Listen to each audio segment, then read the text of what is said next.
سبيل الدموع سبيل مريح تنهد يا صاحي كي تستريح وبث الدعاء الخفي الصريح يسعك الفضاء الرحيم الفسيح کہ اسلام میں خدا کا تصور کیا ہے، اور سب سے بہترین جواب اگر کوئی مسلم دے سکتا ہے خدا کا تصور اسلام میں، وہ ہے آپ کو سورہ اخلاص سنائیں۔ سورہ اخلاص قرآن مجید کی سورہ نمبر 112 ہے، آیت نمبر 1 سے 4، جہاں اللہ سبحانہ تعالیٰ فرماتے قل هو اللہ احد، کہو کہ اللہ ایک ہے، اللہ الصمد، وہ اللہ جو بے نیاز ہے، لم یلد ولم یولد، وہ نہ کسی کو جنتا ہے نہ کسی سے جنا ہے، ولم یکن لہ کفوا احد، اس کے جیسا کوئی بھی نہیں ہے۔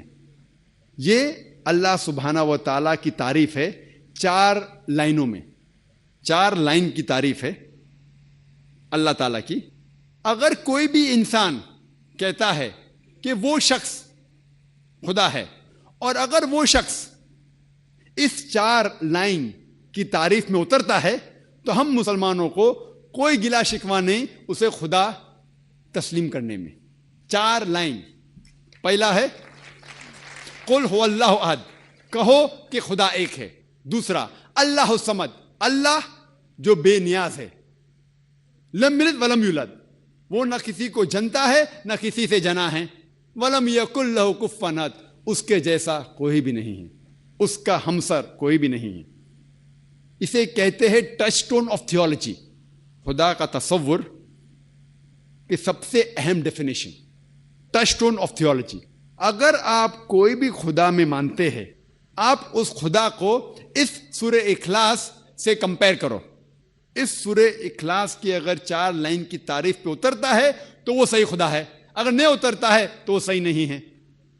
کوئی بھی خدا کو آپ مانتے ہیں، اس کو اس 4 لائن سے پرکھو، اگر اس 4 لائن کی تعریف سے اتر جائے تو ہمیں کوئی اعتراض نہیں ہے تسلیم کرنے میں کہ وہ خدا ہے۔ مثال کے طور پہ کئی انسان یہ مانتے ہیں کہ بھگوان رجنیش وہ خدا ہے۔ سوال جواب کے دوران ایک ہندو دوست نے مجھ سے کہا کہ ہم ہندو نہیں مانتے کہ بھگوان رجنیش خدا ہے۔ تو میں نے اس سے کہا، میں نے کبھی بھی نہیں کہا کہ ہندو مانتے ہیں کہ بھگوان رجنیش خدا ہے، میں نے یہ کہا کچھ انسان مانتے ہیں بھگوان رجنیش خدا ہے۔ میں ہندو مذہب کی کتاب پڑھ چکا ہوں، اس میں کہیں بھی نہیں لکھا ہوا ہے کہ بھگوان رجنیش خدا ہے، لیکن کئی انسان یہ مانتے ہیں کہ بھگوان رجنیش خدا ہے۔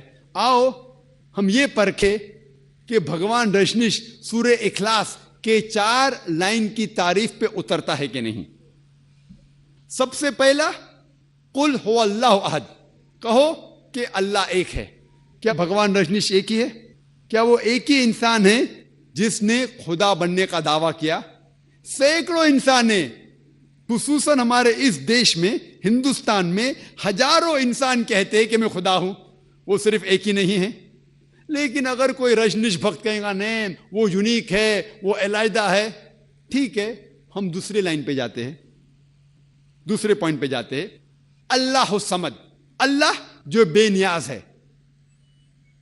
کیا رجنیش بے نیاز ہے؟ ہم جب اس کی آتم کتھا یا آٹو بایوگرافی پڑھتے ہیں، اس میں لکھا ہوا ہے کہ رجنیش کو ڈائبٹیز بیماری تھی، ڈائبٹیز کی بیماری تھی، اسے استھما تھا، اسے ریڑھ کی ہڈی میں درد ہوتا تھا، بیک ایک۔ آپ سوچئے، بھگوان کو ڈائبٹیز ہے، خدا کو استھما ہے، خدا کو ریڑھ کی ہڈی کی درد ہے۔ تیسرا لائن، لم یلد ولم یولد، نہ وہ کسی کو جنتا ہے نہ کسی سے جنا ہوا ہے۔ ہم جانتے ہیں کہ بھگوان رجنیش مدھیہ پردیش میں پیدا ہوئے، اس کے والد والدہ بھی تھے، دونوں والدین تھے، جو کچھ سال بعد اس کے شاگرد بن گئے۔ یہ بھگوان رجنیش 1981 میں امریکہ جاتے ہیں، USA، اور وہاں اسٹیٹ آف اوریگون، ایک اوریگون جو شہر ہے، وہاں اپنا ایک رجنیش پورم شروع کرتے ہیں، اور امریکہ میں ہزاروں امریکن لوگ کو بیوقوف بناتے ہیں۔ کچھ چند سال بعد امریکن گورنمنٹ اس کو گرفتار کرتی ہے اور جیل میں ڈالتی ہے. بھگوان رجنیش کہتے ہیں کہ امریکن گورنمنٹ نے مجھے آستے آستے سے زہر دیا. سوچئے کوئی خدا کو زہر دے سکتا ہے؟ اور 1985 میں 1985 میں امریکن گورنمنٹ اس کو امریکہ کے باہر نکال دیتی ہے, لات مار کے نکال دیتی ہے. پھر سے وہ ہندوستان میں آتا ہے اور پونا شہر میں اپنا جو سینٹر تھا وہاں جاتا ہے, جسے آج کی تاریخ میں کہتے ہیں اوشو کمیون. اور اگر آپ جائیں گے اوشو کمیون میں پونا میں, جو رجنیش کا ایک آشرم ہے, وہاں اس کے قبر پہ, اس کے سمادھی پہ ایک تختی ہے جس میں لکھا ہوا ہے بھگوان Rajneesh Osho never born, never died, but visited the earth from the 11th of December 1931 to the 19th of January 1990. اس کے تختی پہ لکھا ہوا ہے کہ اوشو نہ کبھی پیدا ہوئے نہ کبھی مرے, لیکن دھرتی پہ سیر کرنے کے لیے آئے, دھرتی پہ گھومنے کے لیے آئے. 11 دسمبر 1931 سے لے کے 19 جنوری 1990 تک کے. Never born, never died, but visited the earth from the 11th of December 1931 to the 19th of January 1990. اس تختی پہ یہ نہیں لکھا تھا کہ بھگوان رجنیش کو 21 ممالک کی ویزا نہیں ملی تھی.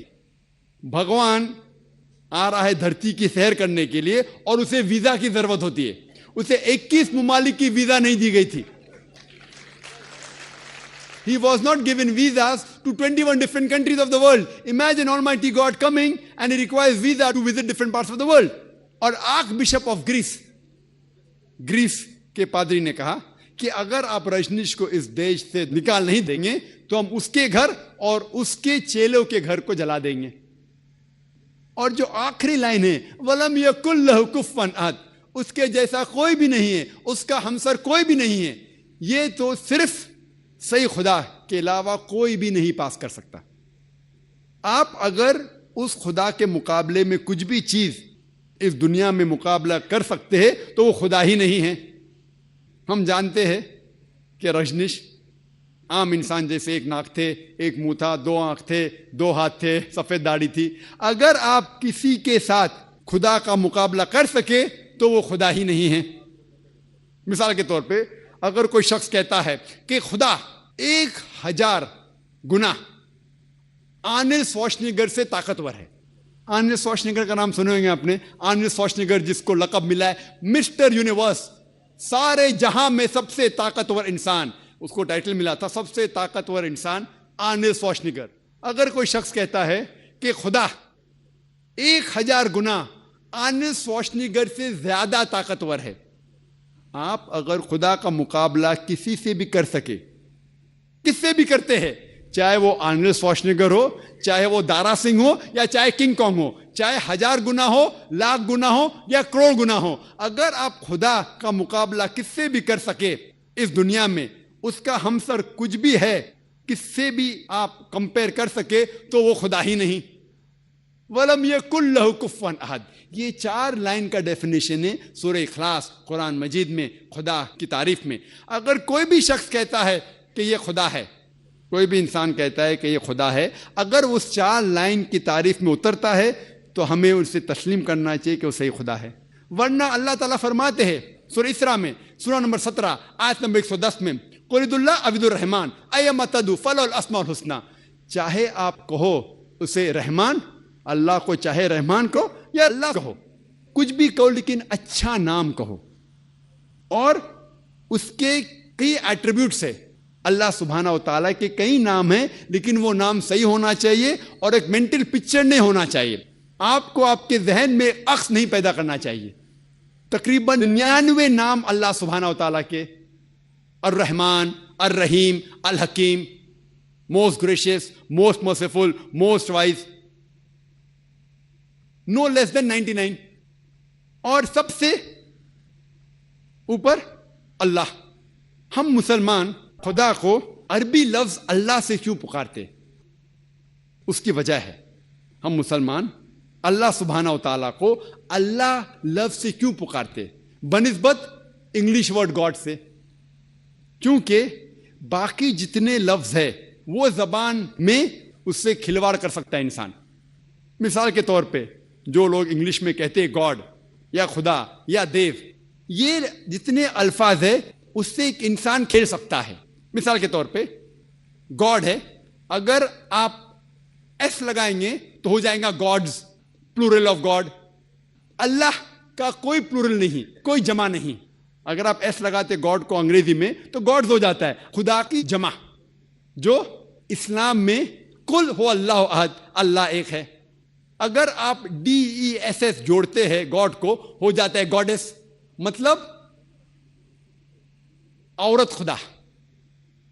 اور اسلام میں اللہ سبحانہ و تعالیٰ کا جنس نہیں، نہ وہ مرد ہے نہ عورت ہے. اللہ سبحانہ و تعالیٰ علیحدہ ہے، نہ مرد ہے نہ عورت ہے. اللہ از یونیک. اگر آپ گاڈ کو ایڈ کریں گے فادر، وہ ہو جاتا ہے گاڈ فادر. ہی از مائی گاڈ فادر، ہی از مائی گارڈین. اسلام میں اللہ فادر، اللہ ابا نہیں ہے.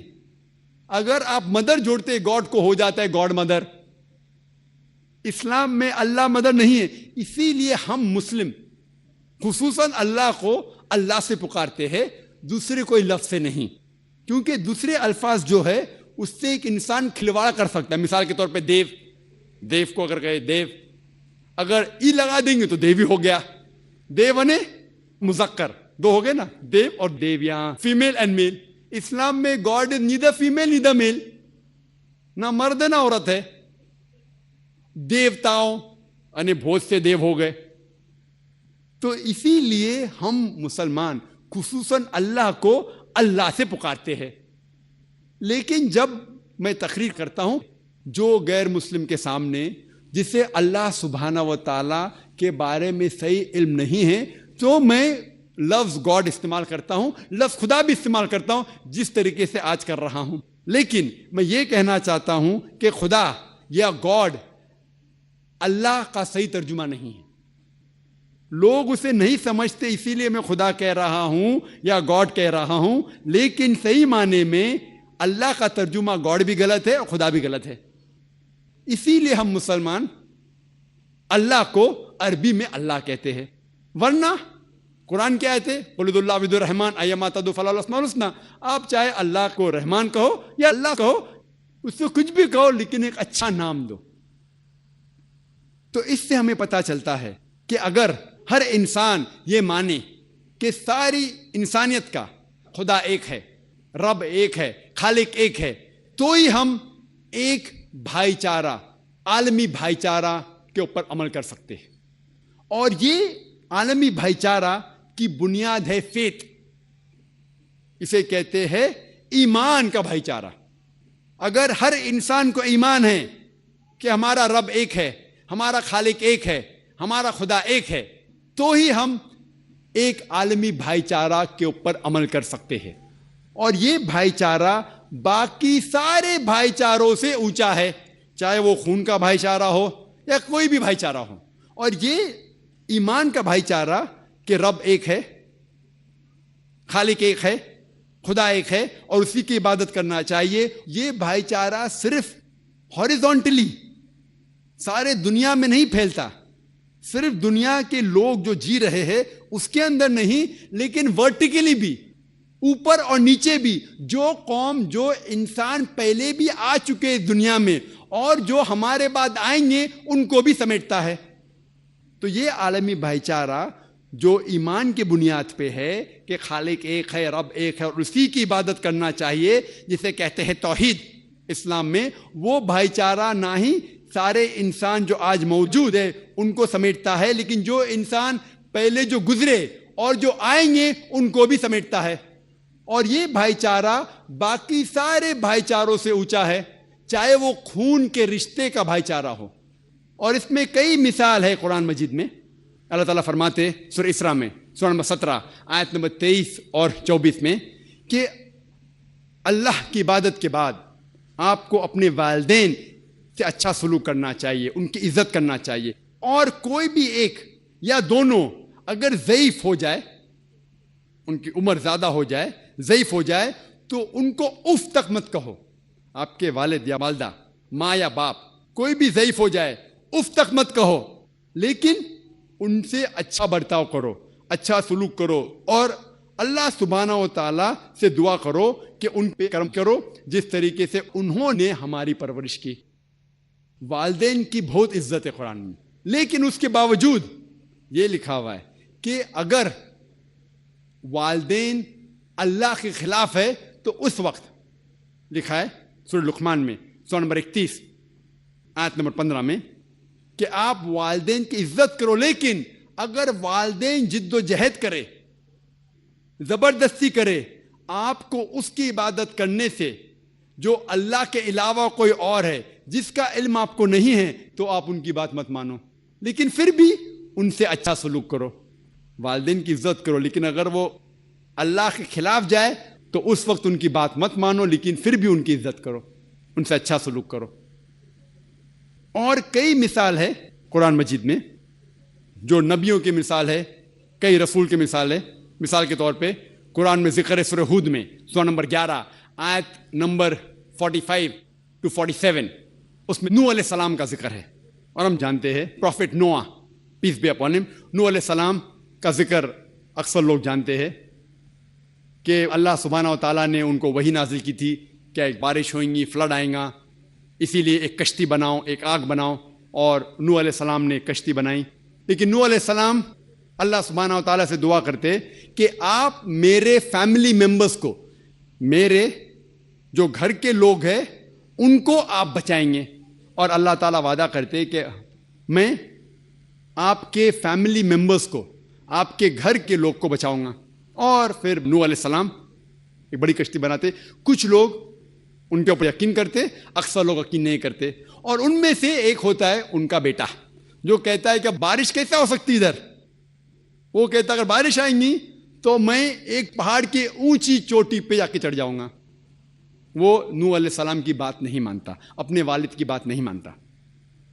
کچھ وقت بعد بارش آتی ہے، فلڈ ہو جاتا ہے، کشتی اونچی ہوتی جاتی اور پانی اونچا ہوتے جاتا ہے، اور نوح علیہ السلام کے بیٹے پہاڑ کی چوٹی پہ جا کے بیٹھ جاتے ہیں، بولتے کہ میں یہاں محفوظ رہوں گا۔ پانی بڑھتا جاتا ہے، پھر انہیں پتہ لگتا ہے کہ وہ غلط تھے، اور پانی اس چوٹی کے اونچائی تک پہنچتا ہے۔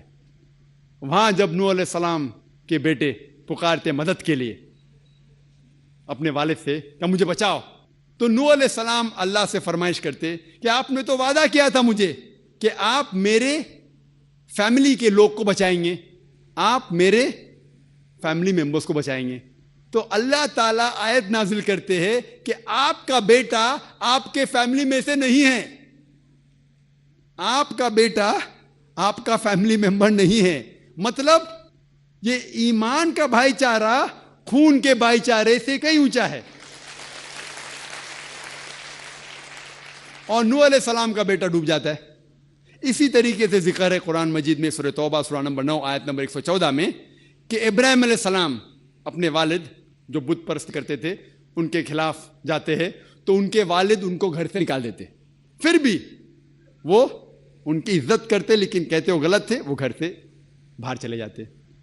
ذکر ہے قرآن مجید میں سورہ تحریم میں سورہ نمبر 66 آیت نمبر 10 میں کہ لوط علیہ السلام کی بیوی ان کا کہنا نہیں مانتی، نبی تھے، ان کی بیوی نے کہنا مانی، ان کی بیوی تباہ ہو گئی۔ ہمیں قرآن مجید کے اندر ایک ایگزامپل ملتا ہے سورہ تحریم میں سورہ نمبر 66 آیت نمبر 11 میں کہ فرعون کی بیوی، فرعون ایک ظالم انسان، اس کی بیوی اچھی حضرت آسیہ، سورہ تحریم سورہ نمبر 66 آیت نمبر 11 میں حضرت آسیہ دعا کرتے اللہ تعالیٰ سے کہ آپ مجھے جنت میں گھر دو۔ فرعون جو سب سے ظالم انسان اس ٹائم کا، اس کی بیوی الحمدللہ مومنہ۔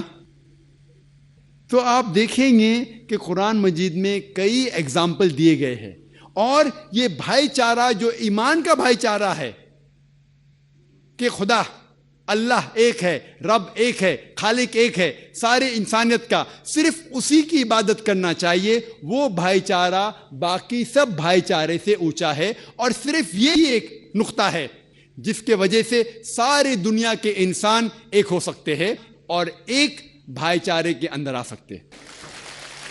میں اس تقریر کو ختم کرتا ہوں قرآن کی آیت سے، سورہ نساء کی سورہ نمبر 4 آیت نمبر 1 جس میں اللہ تعالیٰ فرماتے یا ایھا الناس اتقوا ربکم الذی خلقکم من نفس واحدہ خلق منہا زوجہا، کہ یا انسانوں میں نے تم کو بنایا ایک انسان سے، ایک مرد سے، اور اس سے پیدا کیا اس کی بیوی، اور آپ اس رب کی عزت کرو اور اس رب کی عبادت کرو۔ وآخر دعوانا الحمدللہ رب العالمین۔